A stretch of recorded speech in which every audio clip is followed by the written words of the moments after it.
Thanks for doing this interview. Hello everybody, I'm Andy Pruitt, Director of Communications and Technology with Charleston County School District, and thanks for watching this edition of CCSD Insights, News, and Notes. With the state report cards coming out recently, we wanted to get insight from the level leaders here at the district, and that includes getting your perspective from the Interim Executive Director of the Secondary Learning Community, Sharon Randall, who oversees the high schools in this district. Sharon, thank you very much for taking time to look at a complicating thing, but I think this is a good news item for the district overall. But before we get into the good news of the state report cards, want to look at the state report cards from the high school level and how they differ from elementary and middle. I think people realize, yes, they're going to be looking at different things in these state report cards when you compare those levels, but can you look at a few of those categories that are different and how they're weighted? Right. The biggest category would be EOC courses that count up to 40% of the report card. That's Algebra 1, English 1, Biology, and U.S. History. That's a big chunk of the report card. Another big chunk, it would be the grad rate, which is 25 to 30 points. The variation in those two categories would be if a school has an identified ESOL population, because as a combined group, they count 10% of the report card. 5% for student engagement survey, and another 25% for college and career readiness. All right, so one more thing before we get into the results from this year. How much value, you mentioned some of the intricacies as it relates to the state report card, so how much value should we place on this metric? If you're a teacher, if you're a student, if you're a parent, community member, district staff member, how should we view these state report cards? A nice analogy would be a classroom teacher. We encourage classroom teachers to have rubrics, clearly define measures of how they're going to assess a piece of writing or a test of some sort. The report card gives schools and school communities the same information. So we know exactly now how we're being assessed. I think that's a wonderful component to be sure every single person who works in the school district and is supporting kids knows what target to hit.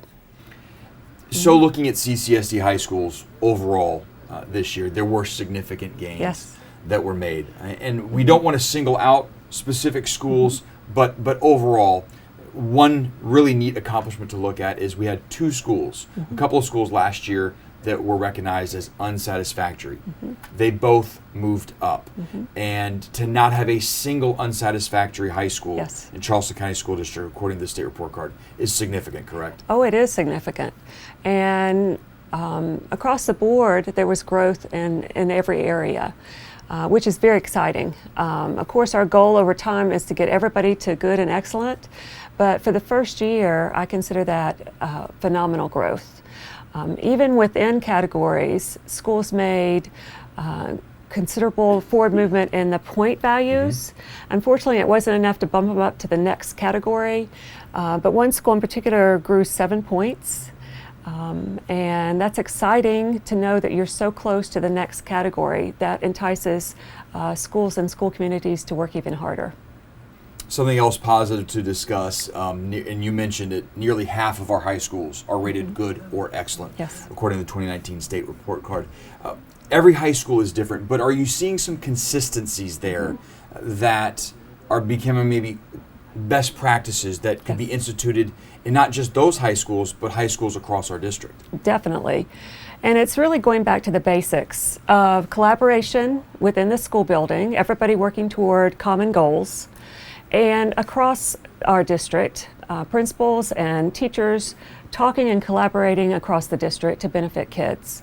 The second component would be drilling down and truly differentiating supports and teaching of every child to be sure they're on track to graduate within 4 years and that they're going to be college and career ready within 4 years.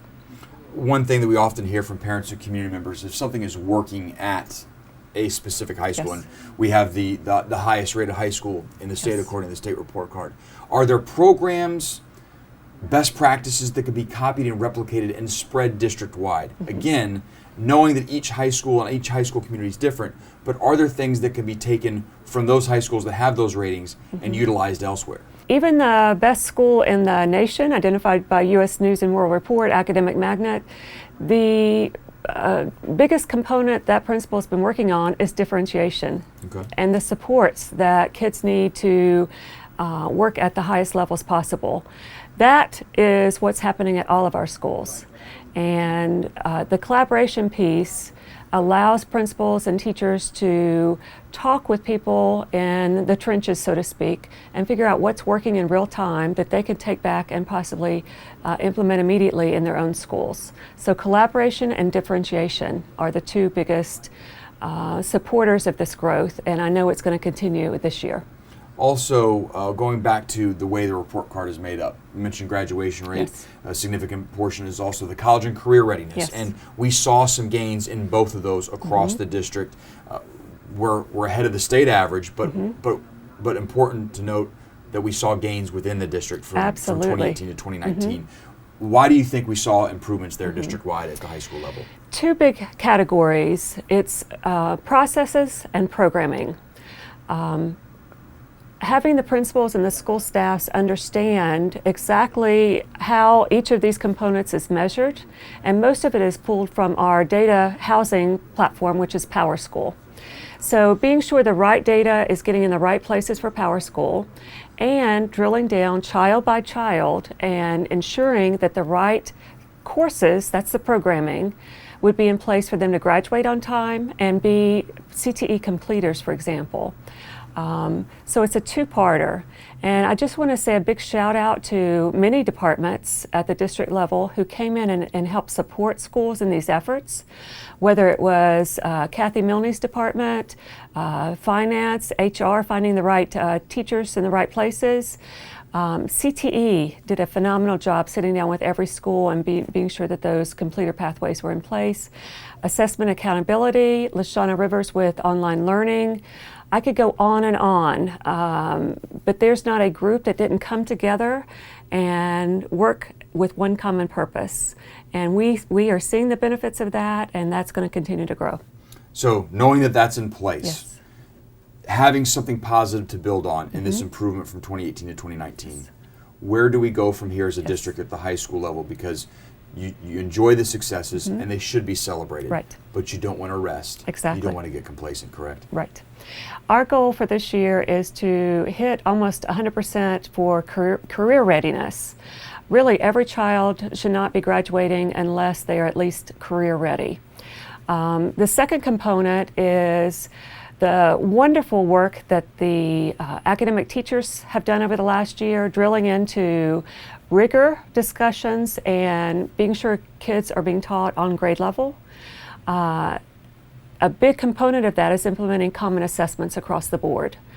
That was started last year and is being embraced across the board this year. So I'm so excited to see what the teachers in the classroom are going to, the results that they're going to achieve through this effort, because their relationships with kids and what they're teaching the kids and engaging them on is the most critical component. So we want to be sure all the supports are in place and that they continue that collaboration piece to be successful. Well, Sharon, thank you very much for your time. Thank you for your work on this, and thank you to your high school principals who are doing such an amazing job. I'm so proud of all of them and very excited to work with them. All right, Thank Sharon, you. Thank you very much for your time.